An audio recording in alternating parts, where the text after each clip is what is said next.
and welcome to the Stories for Tomorrow podcast. So, what's it all about? If you love listening to inspiring and fascinating stories, you are in the right place. We love chatting with interesting people with stories to tell. In each episode, we will be sharing true stories told by real people. We believe that stories should last forever, and our mission is to keep stories alive by sharing them. We hope you enjoy it. This podcast is sponsored by Clockbox, a digital memory box of your life to be shared with future generations. With your host, Larissa Lima. Hello everyone and welcome back to the Stories for Tomorrow podcast. In this episode, we're going to speak with an amazing human who decided to dedicate his life to helping kids to become better adults and find their essential skills, no matter where they came from. So without further ado, let's get started with Gavin. Hello, Gavin. I'm so honored to having the Stories for Tomorrow podcast. How are you today? I am fine. I'm honored to be here. Thank you for inviting me. That's lovely. I was so excited when you decided to be part of the podcast as well. So tell us a little bit about yourself, where you're originally from. I am Gavin McCormack. I'm a teacher, a Montessori teacher. I'm the Montessori Ambassador for Australia. I'm originally from England, but after traveling around the whole world, I decided that Australia was the sunniest and loveliest place to be. So now I live here. Lovely, lovely. And do you have a favorite childhood memory to share with us today? A favorite childhood memory? I do. When I was young, I used to live with my grandfather, and he had a garden filled with trees.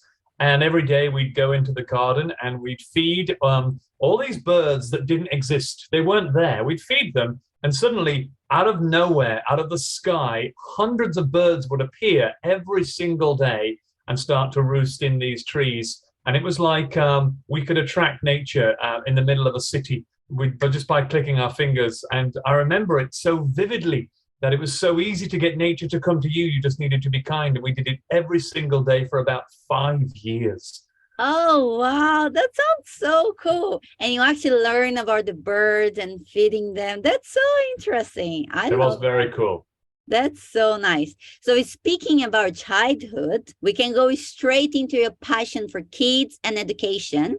You have been working as a teacher for over 25 years, worked in countries around the world, helped building schools in Nepal, have written 5 books, got named as one of the most influential educators of 2022, and the list goes on and on. So my question is, how this passion for education, helping others started? When you're a kid, have you ever dreamed about being a teacher? Look, when I was younger, I didn't really know what I wanted to do, but I had 2 younger brothers, and I had to take care of them a lot. They were younger than me, so I had to we didn't have a lot of money as children. We weren't rich. So I had to make up these games where I could keep them entertained. So I'd invent this fictional world where my brothers would sit down and their friends would come around to the house, and I would tell this story like, okay, you're in a jungle and you're a wizard and you're a dragon and you're a tiger. And, this is the problem before us. And what do you do, Mr. Wizard? And the wizard would say, well, I want to get my axe out. And I'd say, okay, now you've taken out your axe. And I'd start to tell these stories. Anyway, the pool of children coming to our house was growing every single day, to the point where I had 20 or 30 children in the house, and I was only 11 myself. And so when I was 18, my mom, I said, what am I going to be? Like, I need to choose my university, my degree. And she said, look, you don't need to choose. You're going to be a teacher. You're amazing with children. You're a storyteller. Just be a teacher. So I just decided I'll be a teacher, and I'm so glad that she told me, because it's literally been the best decision I've ever made. I've been able to travel the world, and I've been able to do good, because being a teacher is not like any other job. Apart from being a nurse or being a doctor or being an ambulance driver, those kind of service jobs, you literally get to go to work every day, but you get to change the world. And those 2 things are a dream for me. And it's been my catalyst for everything that I've done and all the work that I do, all the books that I've written, the schools I've built, whatever it is. It's all about helping others to become better and get to a place where they can flourish. Oh, that's so nice. That's so nice. Thank you so much for sharing. And how many countries have you been like while working, while teaching? Well, I left England. I went to live in France. I was an au pair. I looked after a little boy and a little girl for a couple of years. Then I played football in France, and I moved to Spain. And I worked in Spain there in a school in Gibraltar, on top of Gibraltar Rock, which was very cool. And then I traveled all through China, and I was working little bits here and there. But then I went to Korea, and I was working at the university in Korea. And then I came to Australia, and I worked at a Muslim school for 10 years, and then a Montessori school. Then I was a Montessori principal. But all along that journey, I've flown around the world and done talks and seminars and training, and in India and Bangladesh and Nepal. I've done lots and lots of work in Nepal. So I've been in lots of places, and it's been amazing. And, I have this wanderlust. I cannot stop traveling. I just love it. I've just been to the North Pole actually last week. Yes, I saw all the pictures. I couldn't believe it's so cool. Tell us a little bit about it. How was that? Okay, well, I'll tell you why. This is really important, because the why is always the question. Why do you do something is crucial. So when I was working in Nepal, I was building a school in a place called Melamchi, and it's very high up in the mountains, away from everything. I was building a school there, and a lady, she walked out of her house with a big dustbin filled with plastic bottles, filled with Coke and Mountain Dew bottles, and she poured them into a river. Now, the river was dry, there was no water, but it was filled with plastic, this river basin, filled maybe a kilometer of plastic. And I said to the lady, "Hey, good morning. Can I ask you a question? Why do you always put your plastic into the river?" And she said, "Hey, don't worry. When the rains come, all of this plastic goes away." And I said, "Do you know where it goes?" And she said, "No, I don't know where it goes." I said, "I'll tell you where it goes." I said, "It goes down through Nepal into the Ganges, goes through India, ends up in Mumbai, ends up in the ocean, and then fish eat the plastic, you eat the fish, and that's what happens to the plastic." And she said, "I've never seen the ocean, and I've never tasted a fish." And she walked back to her house. So the reason I tell you the story is because she had no concept of taking care of the ocean. Why would she? The ocean to her is so distant. I might as well tell her to take care of Pluto or Neptune. That's how far away it is. Yes. So thinking about that, I then thought about the fact that in our schools around the world, we tell our children, "Ooh, the ice caps are melting. The polar bears are becoming extinct. The walruses and the blue whale are in jeopardy of becoming extinct." And our children go, "Well, I'm never going to see an ice cap or a blue whale, so there's no point in talking to me." And that's true. Unless you can feel it and be emotionally invested as a child, it's very hard to want to take action. So I went to a company called Aurora Expeditions. They're a cruise company. They're a very eco-friendly cruise company. They do everything they can to be sustainable. And I said to them, "Take me to the North Pole so I can teach children about polar ice caps, polar bears, walruses, glaciers, icebergs, but I'll do it right in front of what I'm trying to teach, so the children can go, 'Oh my goodness, he's telling me about ice caps, and there's an ice cap right behind him.'" So I went there and recorded all the footage and taught all the lessons, and it was totally amazing. I can't tell you. Oh my God. Yeah. And just to let your listeners know, all of this is wrapped up in a free course. It comes out on October the 10th, and it can be found on my website. It's called upschool.co.co. And they'll access all these materials and all these resources, and it's completely free. There's never a charge to access any of it. Oh, that's amazing. I'm going to put the link in the podcast description as well. So if it's somebody wants to check it out, definitely do it. So the link is going to be in the podcast description. And Cool. You also told me about when you're teaching about polar bears, and then one just appeared at your shoulder. Yeah. Look, I had this dream, although I thought it was impossible, of teaching a lesson about polar bears. It's easy to teach you about icebergs or ice because it's everywhere. But polar bears, they're very hard to see. And so we went on the boat, and I was teaching a lesson about polar bears. And I said to the team, "Look, if there's no polar bears, don't worry. We'll just superimpose a polar bear later on using CGI and make it look real.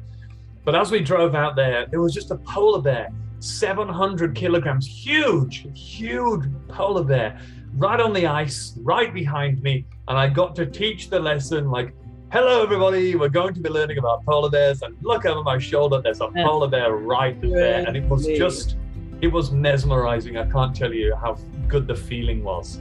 Oh my God, that's so exciting. So exciting. Thank you so much. I definitely gonna watch it. It's probably so cool. And let's say that we are creating a Clockbox time capsule for you, that the release time is gonna be in 50 years. What would you clock in there to describe who you are? What would you add into your time capsule? Okay, I would definitely do this. I mean, this is not me doing a pitch for something that I've created. It's not about that. But when I was in school, I was bullied. I was really poor. My family were really poor. We lived in an area where people were quite rich. And so I had holes in my trousers and nothing really fit me. And I had the old shoes and we lived in a terrible house and all this stuff. We had an old car. And so I was kind of outcast and ridiculed and bullied. And then when I became 25, 30 years old, I wrote a book. I wrote a children's picture book about a penguin. And the penguin is really kind. He's just kind all the time. And he's bullied because he's poor and he's got a single family and a single parent family.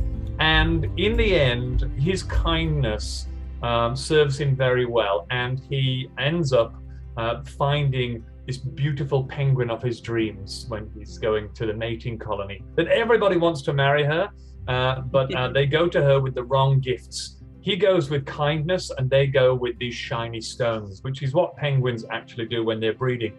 And so I would put that in there simply because, number one, it's a story that's close to my heart. Number two, it teaches a valuable lesson about the fact that the greatest gift on this planet is kindness. You cannot give something better than that. It doesn't matter about money or possessions, or kindness is the greatest gift we can give to somebody else. But also, it's a valuable lesson for my grandchildren's grandchildren to read and go, oh my goodness, I'm just going to be kind. And there's a lot to be said for being kind in this world. You can get very, very far being just a good person.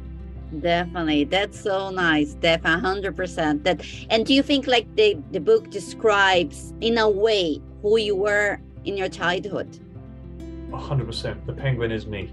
I wrote it for that reason. Because, it's very hard being a child if you feel left out. You don't know what to do. You don't know where to turn.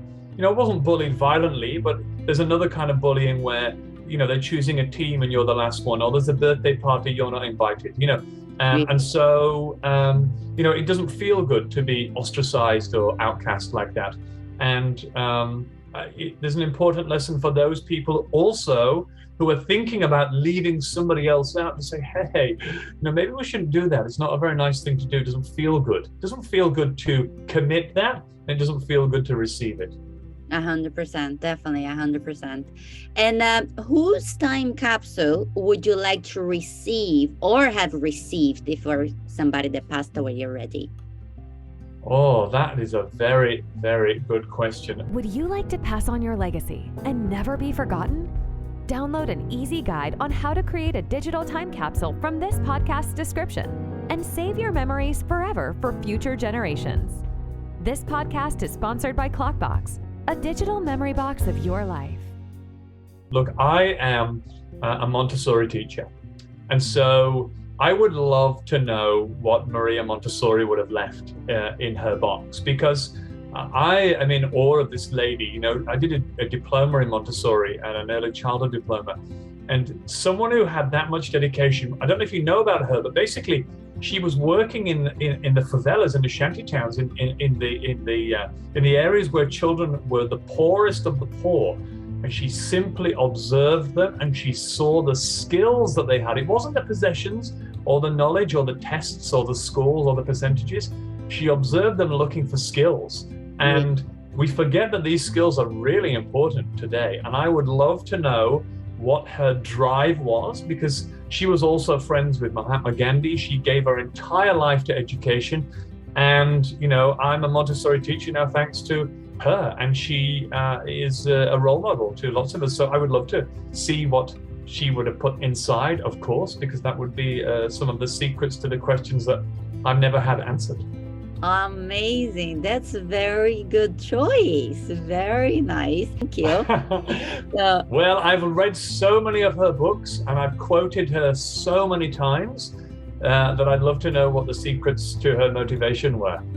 Definitely. And I also saw in one of your posts that you said you put a Gandhi quote that was, "I will never understand true happiness until you have someone who can never pay you back." And you said it really resonates with you. And from all the things that I read, it's definitely true. It's a quote from Gandhi, actually, Mahatma Gandhi. And of course, that's the truth. Quite often we feel that we give to somebody to receive, or, it's not the case. There's no better feeling than giving for the sake of giving.